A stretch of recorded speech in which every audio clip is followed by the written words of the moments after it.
mention na lang po. Kasi Ano ba yan? Sino bang presidente no? Napakadali lang. Okay, Sa akin lang po is sana po is maging isa po itong malalim na suporta po itong muntik po paglalakbay po. Kasi ayaw ko na po na maranasan ng ibang mga senior citizen yung naranasan po ng lola ko na tinulungan po ng government, in-abuse po ng mga sariling anak. Pinenta po yung sariling anak? Pinenta yung bahay po. Kaya nakasaad po yan sa jurisdiction ng Pilipinas na pag once na tinulungan ka, alagaan, ipagpakalagaan. Lola mo, so sino yung tatay mo yung nag-ano sa kanya? Hindi po, mga kapatid ng tatay ko. Kapatid ng tatay Patay na po kasi yung tatay ko. Nung namatay po kasi yung tatay ko, doon na po nagsimula yung abuses na experience na po. Nasaan na si Lola ngayon? Last 2023 po, habang pumapadyak po ako is December 14. Nabalitaan ko lang po na pumala na po siya po kasi yun nga dahil po sa kanyang mga iniilang Nasaan siya? Nasa Bukidnon? Sa Davao na po kasi nabenta po yung bahay na binigay na Rafi Tulfo po. Ako po yung previously na nag-trending sa Rafi Tulfo po na nag-bike ng 69 days po. Ngayon po is almost 2 years. Yung 69 days, saan ka na umabot? Bukidnon ka Manila lang po yan po. Ngayon po is 2 years and 1 month, 36 province, 37 ang Payao. Ang 38 po ang Batanes po. Panghilan nito? 36 po. Ang Cagayan? Cagayan Valley po. Tapos saan ka pa susunod? Pupunta po ako ng Apari bukas din, diretso ng Port Airing po sa Santa Ana para mag-approach po na going to Batanes para magputo. Paano ka pupunta ng Batanes? Meron na po mga endorsement dito. Meron na po mga private cargo doon na nagsusupply. Cargo, isasakay mo So may singit daw itong padyak ko din. Yung ibang mga gamit, iiwan daw muna sa port para mag-aan daw po. Paano saan ka natutulog? Saan ka kumakain? Mga barangay at munisipyo po, covered port po ako ng Silong. Dahil minsan po yung ibang mga munisipyo, same po dito, in-endorse po ako sa MDR po para dito na magpalipas ng gabi. Tomorrow morning, Nalaga ka dito ng magkakabit na naman dito ng duyan. Dito po tinatalin pa po sa aligid. Sinarunong na kayo maggamit nga vlogger net lang. Nagyaman to yun. Sino nga vlogger lang? Si Ferdinand de la Merced. Taga Nueva Ecija na yan siya. Naglalakad naman siya. Yung sa kanya, steward to Guinness Book of World Record daw po. Oo. Ba't nagpa-enlist na ba siya? Kasi before ka doon, dapat may documents ka muna eh. Diba? Sa akin lang po is kind of effort lang po ito para sa seniors. Kasi tatanda naman din po ako. So early retirement daw to based daw po sa mga retired na mga attorney po. Retired lawyer, ito daw po yung retirement reward ko daw yung naglakbay ako. Pero tignan mo yung bike mo, hanggang saan niya naabot? Almost 2 years na po ito. Pag bilangin po yung 2021, 3 years na po lahat itong bike nito. Paano yung gulong mo? Sponsored po ito ng Ilocos Norte Group. Lakapan.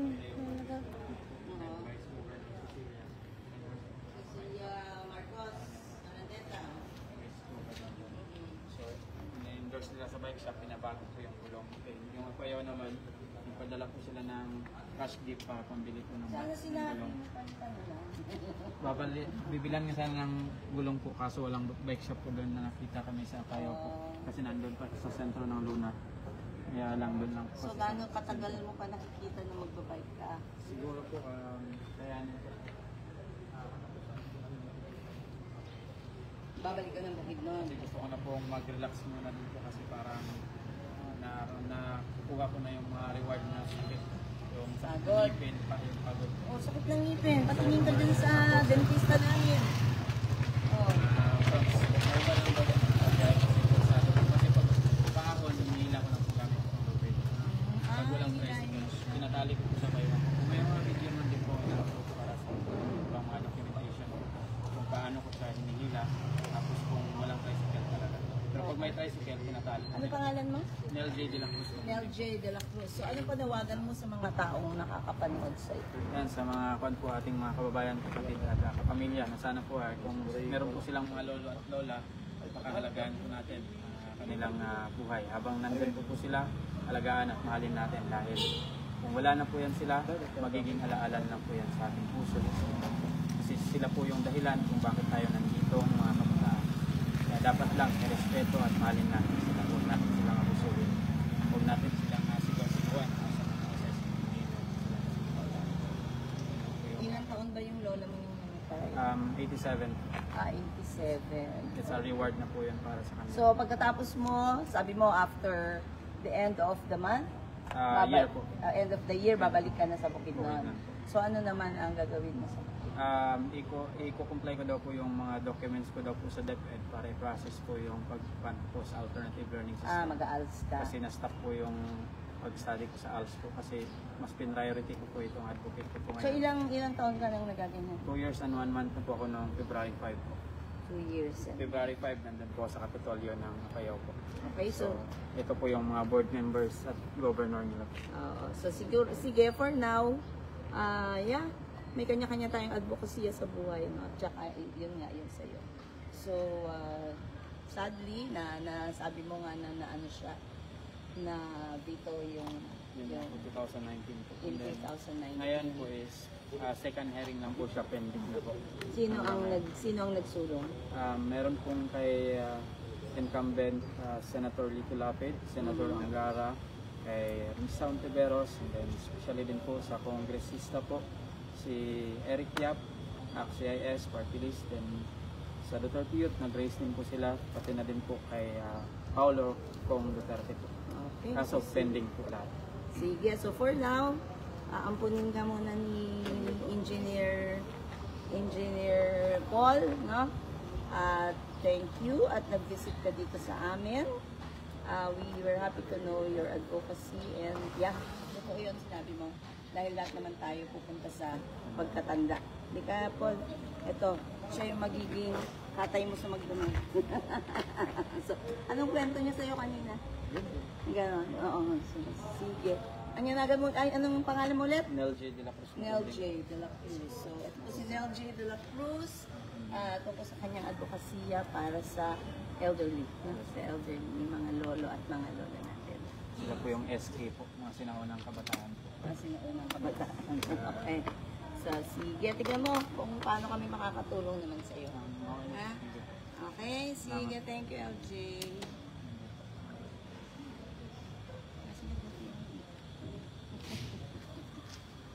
Aabot pa ba yan sa Aparian, Santa Ana?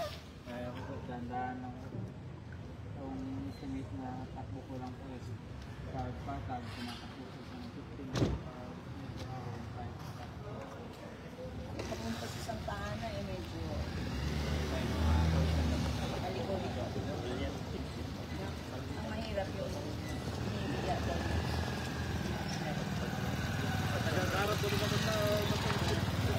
Dami mo kang dala kanina. Kaya na-advisean ko ng bus ko na from the may chance ko ng mga daan sa terminal. Padala kasi Padala ko. sa ating kasi yung iba ko pong gamit sa lawag na po, pinarga po ng Florida. Pinarga galing lawag, pinarga din po ng pagbubuhat. Dalawang cargo po yung claim ko po sa Yeah, Florida. oo, magbawas ka siguro para medyo mas magano. Kasi nadagdagan po lalo yung mga delata, din tubig, yung mga tokens. Oo nga pala, paano ka, saan ka kumakain? Pag along the highway po, meron pong mga restaurant na nagpukusang loob po ng Kumara. Kahit busog po ako, pinipilit po pakainin. Sabi mo take out na lang. Yan nga yung iba, tinitingnan na po nila po para Sabi mo take out na lang. magutom daw po kainin po. Para paggutom na ako. Kanina po, pagpapasok po dito, meron pong Kumara na restaurant, kaso yung mga pagkain nila is puro pork, hindi po ako nakakain. Hindi ka kumakain ng pork? Binigyan na po nilang kanin, tapos yung dilata din. Kumain ako ulit dito sa may kainan dito sa bahagi po ng barangay yun. Bumbils yata? Bumbels. Santa Maria. Yung pansit. Pansitan. Tinola. Yung Bumblens. Okay. Pakanin yung tulatan mo. Food house. Then po, pinakain din. Babayad sana ako kasi nabigay yung isang pulis. Hindi na po pinabayaran. Pinapicturan lang nila yung bike ko din. Shoutout sa restaurant nila po. Okay yan. Madaming natulungin dito. Itong grupong to, pakainin nyo ha. Sige. Okay, so hanggang bukas naman umaga nandyan siya. Yeah. Pero pag pangit ang panahon, magkano mo nang umundan? Paano pag umulan? Pag yun lang po ako, hindi bumabiyahe. Since 2023. Bumabiyahe po. Pero pag malakas na po talaga, hindi po talaga pwede kasi mabasa yung mga documents ko na nandyan sa bakit. Then yung mga Buti hindi ka nagkakasakit sa paglakad. yung consultant ko po ng doktor po, nagpapadala po siya ng blood supplement. Ito nga po yung na-report ko sa kanya. Sumasakit. Sabi niya, normal lang yan, Nim, pero pag pumitik na talaga, huwag mo nang pilitin, baka hindi ka naabutan ng bukas. Magpahinga ka pag hindi na talaga kaya yung pitik niya. Meron kami dyang Pangarang ano, nail. dentista, baka gusto mo. Ang improver niyan medicine is yung mefenamic acid. Bonstan. Kaso hindi Tatalaw. Pain reliever. Kaya yung omega na lang yung pinapahid ko kasi maanghang yun. Ah. Kaya lang every 30 minutes pinapahiran ko po kasi sumakit. Sa sobrang na din daw yun pag pumumuwersa daw po. Versado na. Tapos nakasinelas ka lang na pumapadyak. Yes po kasi yung paa ko po pinagpapawisan.